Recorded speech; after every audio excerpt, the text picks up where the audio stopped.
अरस छिकारा भाई मेरे साथ मौजूद है। समाज सेवी है लेकिन अब राजनीति में उतर गया है। क्यों उतर गया, कई सारे बड़े सवाल हैं, वो सारी की सारी पूछने की कोशिश करेंगे। देखो, पहली बात तो ये है, चुनाव जनता लड़वाओगी। जनता का फैसला, जनता का ये आशीर्वाद है, जनता का आदेश है कि हर्ष भाई मैदान में आओ और चुनाव लड़ो। ये जब किसी इंसान की सुनते ही नहीं, जवान की सुनते ना, किसान की सुनते ना, पहलवान की सुनते ना, आम जनता की सुनते ना। हरियाणा में 90 विधानसभा है, गुहाना ही क्यों चुना आपने? हमने सच्चाई के लिए आवाज उठाई। हमारे पे ये मुकदमे लगाते हैं, हमारे पे झूठे आरोप लगाते हैं। अच्छा, हुड्डा जी से भी मुलाकात हुई थी, आपका फोटो भी वायरल हो लग रहा है। कांग्रेस की टिकट से चुनाव लड़ोगे या निर्दलीय? जनता के बीच में बैठकर सबसे पहले तो समस्याएं सुनी जाएंगी, फिर वो लिखी जाएंगी, फिर उन पर कार्रवाई की जाएगी। होगा चुनाव लड़ाएंगे, 100% लड़ाएंगे। अब जनता जहां उंगली पकड़ के लेकर जाएगी वहीं जाएंगे। लगभग हजारों लड़कियां की शादी कर ली टीम अरस छिकारा ने, 150 बहनों के बात भर लिए और लगभग 50 करोड़ रुपए की नगद मदद कर ली, 5000 के लगभग परिवार बसा लिए। एक रिकॉर्डिंग आपकी कुछ समय पहले वायरल हुई थी, कंबल वाली, आपने बढ़िया डाल याद होगी। उसमें भी कुछ चुनाव की बातें थी। क्या पहले से आपका टारगेट था मेरे को गुहाने को चुनना, गुहाना से इलेक्शन लड़ना?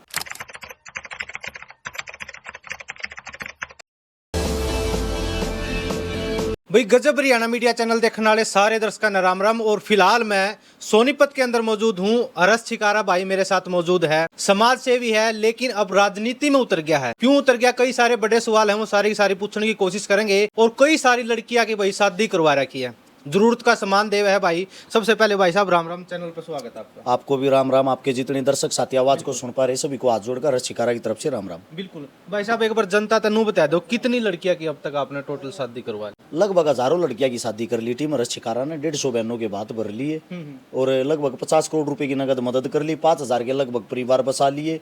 और कोरोना काल के दौरान 5 लाख आदमियों को, जो गरीब है, मजदूर हैं, दलित हैं, जिनकी दिहाड़ी नहीं लगा करती उस टाइम पे, जिनके पास खाने के लिए कुछ भी नहीं था, 5 लाख आदमियों को राशन बांटा था। 1000 आदमियों को ऑक्सीजन सिलेंडर बांटा था। 1000 आदमियों को हॉस्पिटल में एडमिट करवाया था। लगभग 140 आंदोलनों में भागीदारी कर ली। अकेले 2019 में जंतर मंतर पर 57 आंदोलन कर रखे हैं। अरस छिकारा नाम था, जंतर मंतर पर परमिशन तक अलाउड नहीं है। बिल्कुल, इतना सब कुछ आपने समाज सेवा कर ली, लेकिन घर की आपने समाज सेवा नहीं करी है। अभी भी सुनने में आवा है अरस छिकारा किराए के मकान में रहा है। सच्चाई है, ये वास्तविकता है। अपने जीवन के लिए समय नहीं रहा है। लंबे टाइम तक संघर्ष कर रहे हैं, 12 साल तक समाज सेवा कर रहे हैं। जो कुछ भी कमावा है, खूब कमावा है, ऐसी बात नहीं, ना कमाते, लेकिन जो कमाई है वह कमाई गोज माती को ना, गोज मारने से पहले किसी न किसी की मदद आ जाए, किसी न किसी एक्टिविटी में लग जाए। उसे दूसरी बात यह है, लोग सोचे हैं भाई जो मदद करो तो चंदे तो कर दे, फिर कमाई कर जा है। चंदे तो मदद कर दिया, ठीक है भाई, अच्छी बात है। मैं 5000 प्रोग्राम अटेंड कर चुका हूँ, जिनमें आज तक ऐसा कोई प्रोग्राम नहीं हुआ जिसमें अरस छिकारा रुपये लेकर आया हो।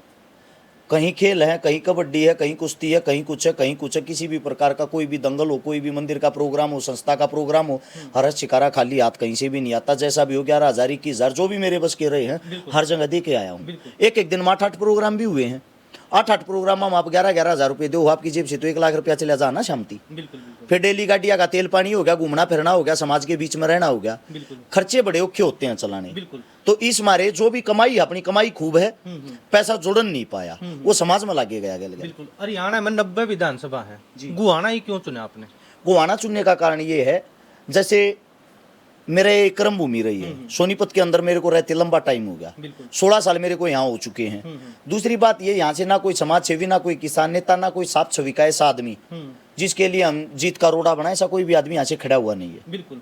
एक रिकॉर्डिंग आपकी कुछ समय पहले वायरल हुई थी, कंबल वाली, आपने बढ़िया डाल याद होगी। उसमें भी कुछ चुनाव की बातें थी। क्या पहले से आपका टारगेट था मेरे को गुहाने को चुनना, गुहाना से इलेक्शन लड़ना? वे जो आप कंबल वाली बात कर रहे हो, पहले तो मैं आपको एक बात बता देता हूँ। कंबल वाली जो बात थी, कंबल अपने पैसे की बांटे थे, किसी के चंदे पर नहीं। तो चंदे पे नहीं बांटे, हमारे पैसे के थे। तो उसमें किंतु परंतु तो अपने आप नहीं रहा कि किसी को हिसाब देना या किसी को पेश करना था कुछ। उसको तोड़ मरोड़ के उसको एडिट करके पेश किया गया था। उसमें ये सारी बातें थी भाई, उसमें इलेक्शन लड़ेंगे आने वाले टाइम में, कुछ ऐसा था। वो एक दोबारा से सुन के देखना, वो एक मजाक तौर पे क्या थी, क्या बोल रखा उसमें। उन्होंने बोला कहाँ हो, मैं इस गाँव में है, क्या कर रहे हो, कंबल बांटा। बोले अच्छा फलाने आदमी फिर तो सरपंच बनाओगे मोर के। फिर उसने जानबूझ के कहे, वो उकसा है। आगे वो दूसरा आदमी इस काम का उन्हें के बनाऊंगे, मैं उन्हें बना देंगे कि मैं जिला पार्षद पुरषद, वो भी बनेगा कुछ ना कुछ। तो बोला फिर तू क्या बनेगा भाई, ये सरपंच पार्षद बनेगा, हम भी क्या एमएलए पे मिले के मैं तो बनाएंगे। तो एक तंज कसना कॉमेडी टाइप में थी। और वे बातें कुछ समय पहले की ना भाई, उन बातों ने 6 साल हो लिए, उस पीछे तो कई चुनाव जा लिए। बिल्कुल बिल्कुल। अच्छा, हुड्डा जी से भी मुलाकात हुई थी, आपका फोटो भी वायरल हो लग रहा है। कांग्रेस की टिकट से चुनाव लड़ोगे या निर्दलीय? देखो पहली बात तो ये है, चुनाव जनता लड़वाओगी, जनता का फैसला, जनता का ये आशीर्वाद है, जनता का आदेश है कि हर्ष भाई मैदान में और चुनाव लड़ो। तो अब वो निर्दलीय लड़ाऊं या टिकट पर लड़ाऊं, वो उनका फैसला है। टिकट कांग्रेस की टिकट से लड़ोगे या भाजपा की टिकट से भी लड़ सकते हो? मैं आपको बता देता हूँ, आपको बता दिया ना, जनता का आदेश है, जनता का आदेश शर्माते है। वो निर्दलीय अगर जनता लड़ाऊं चाहेगी बीजेपी से तो बीजेपी से ना चुनाव जी, लड़ो। बीजेपी से नहीं लड़ेंगे, अपने घर बैठ जाएंगे।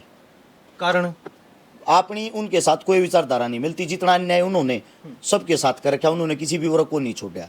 पहलवान जनता के सवाल है भाई, भाजपा से इतनी नफरत क्यों है? सुनो, मेरी को जातीय दुश्मनी तो उनके साथ है नहीं।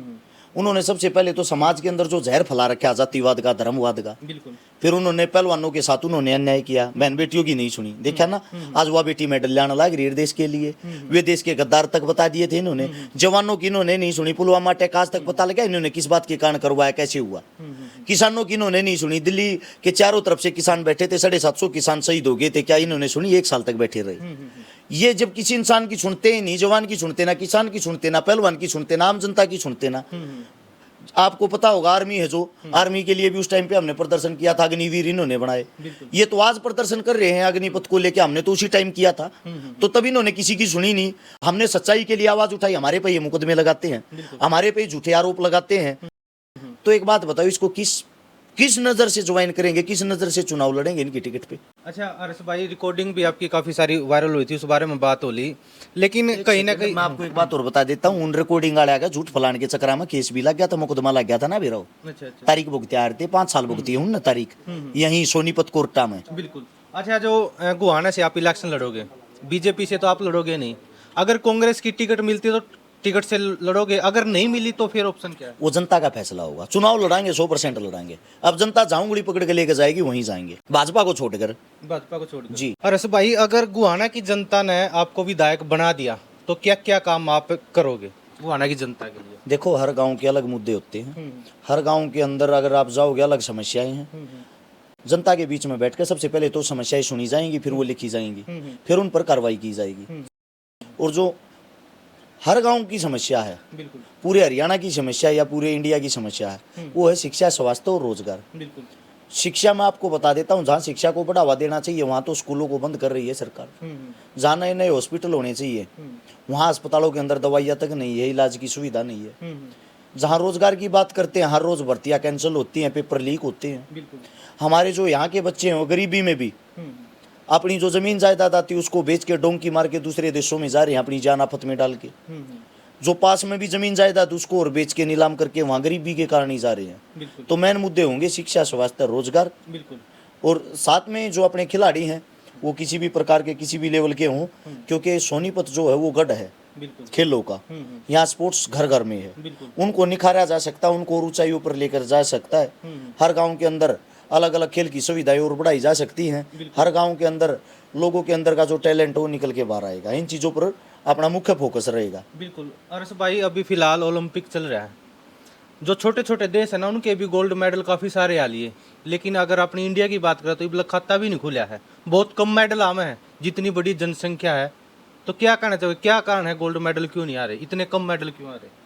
देखो, अपने यहाँ पे है ना, और बाहर देशों में मैं आपको बता देता हूँ, अपने यहाँ पे सुविधाएं नहीं है, सुविधाएं बहुत कम है। बिल्कुल।